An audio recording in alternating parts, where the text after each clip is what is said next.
नमस्कार सभी को, मैं सुमन लता। आज हम जानेंगे गुरु भक्ति की दास्तां। दासा तन हिरदे नहीं, नाम दे आवे दास।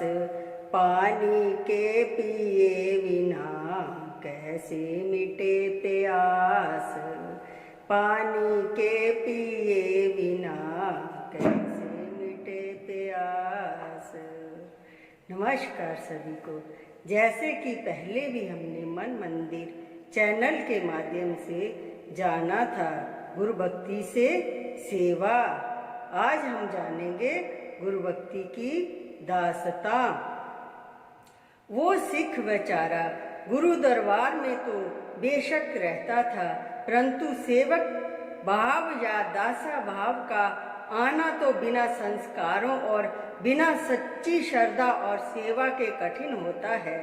गुरु का ध्यान या गुरुमति के नियमों को समझना कोई सुगम बात नहीं है। जब उनसे इस प्रकार प्रार्थना की कि गुरु महाराज, अगर मुझे आग में जलने की भी आज्ञा दे तो भी तैयार हूँ, तो सतगुरु फरमाने लगे, भाई अगर तू हमारे कहने पर आग में जलने को तैयार है तो अमुक वन में चिखा जलाकर उसमें अपने आप को जला दे। गुरु की इस प्रकार की आज्ञा सुनकर वन की ओर चल पड़ा और चिखा के लिए लकड़ियां एकत्र करने लगा। लकड़ियां चुन रहा था, परंतु मन में जलने का ख्याल कहाँ था। वो समझ रहा था कि अभी गुरु महाराज की तरफ से कोई हुक्म आता है कि तू वापस चला आ।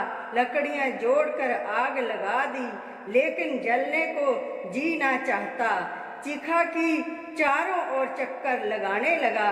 बार बार पीछे को देखता है कि शायद कोई आदमी इसे शिखा में जलने से रोकने के लिए आ रहा है। इतने में एक चोर वहां आ निकला जो किसी सेठ का धन लूट कर लाया था। उसने देखा कि एक शख्स चिखा जलाकर उसके चारों ओर फिर रहा है। पूछा, भाई इसका क्या कारण है? उसने उत्तर दिया, मुझे गुरु का हुक्म मिला है कि मैं इस वन में चिखा जलाकर दे त्याग दूं। आग तो चला दी है, परंतु जलने से भी घबराता हूँ।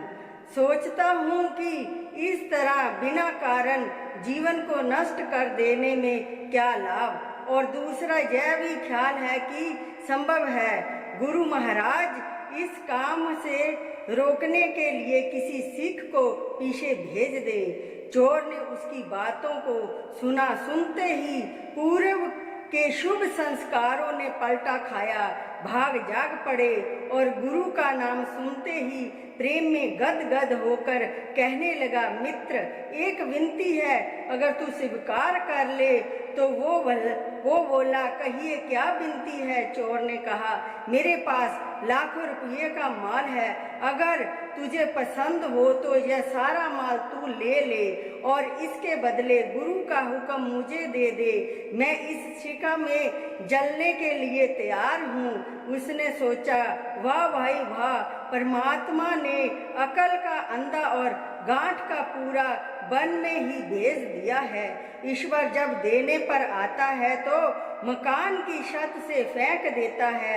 ऐसा सौदा फिर कहाँ हाथ आएगा कि एक तो जान बचती है और दूसरे माल हाथ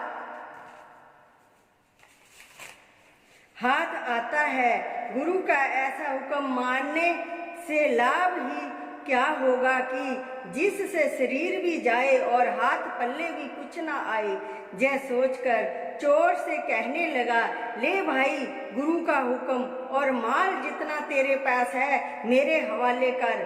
चोर ने खुशी खुशी इस बात को मंजूर कर लिया और समस्त धन उसके हवाले करके आप चिखा में कूद पड़ा। उस समय वहां एक निराले रंग की रोशनी पैदा हुई जो दशों दिशों को प्रकाशित करती हुई ऊपर को चढ़ गई, परंतु इस अद्भुत कौतिक को देखकर भी अज्ञानता ने उसे जागने का अवसर नहीं दिया। चोर से प्राप्त हुए धन की देखभाल करता हुआ उसे गिन रहा था कि इतने में माल के खोजी भी पीछे से आन पहुंचे। उन्होंने आते ही उसे बांध लिया और साहित धन माल और हाकिम के सन्मुख जाकर पेश किया। हाकिम ने पूछा, अरे इस चोरी के बदले तुझे क्या दंड दिया जाए? यह बोला, हजूर, ना मैं चोर हूँ और ना मैंने कोई चोरी की है। बात असल यह है कि मुझे गुरु अर्जन देव जी का हुक्म मिला था कि मैं वन में चिखा जलाकर जल जाऊं। मैंने चिखा तो जलाई, परंतु जलने को मन नहीं चाहता था। इतने में एक चोर आया, उसने यह धन माल मेरे हवाले किया और इसके बदले गुरु का हुक्म मुझसे ले लिया और चिखा में कूद पड़ा। इसलिए जनाब, अपराधी आपका वो है जो जल गया है। मैं अपराधी नहीं हूँ और ना मुझे दंड भुगतने का कोई अधिकार है। हाकिम ने कहा, जय चतुराई जहाँ काम नहीं देगी। मूर्ख, तू सिर्फ हमारा चोर नहीं है बल्कि गुरु का भी चोर है। पापी, तेरा तो मुख देखना भी धर्म नहीं है। देख, मैं अभी तुझे इस पाप का दंड देता हूँ। गुरु के हुक्म से तो तू बचकर निकल आया, परंतु काल के हुक्म से बचकर कहाँ जाएगा? यह कहकर सिपाहियों को हुक्म दिया कि कुत्तों से इसका मांस नुचवाया जाए। देख, ये कहाँ तक अपनी जान बचाता है। हुक्म मिलते ही सिपाहियों ने उसे कठिन से कठिन सजाएं देनी आरंभ की और वो बुरी तरह से मारा गया। गुर का वचन उल्लंघ कर जो सेवक कहीं जाए, जहाँ जहाँ तहीं काल है, कहे कबीर समझाए। जहाँ जाए तहीं काल है, कहे कबीर समझाए।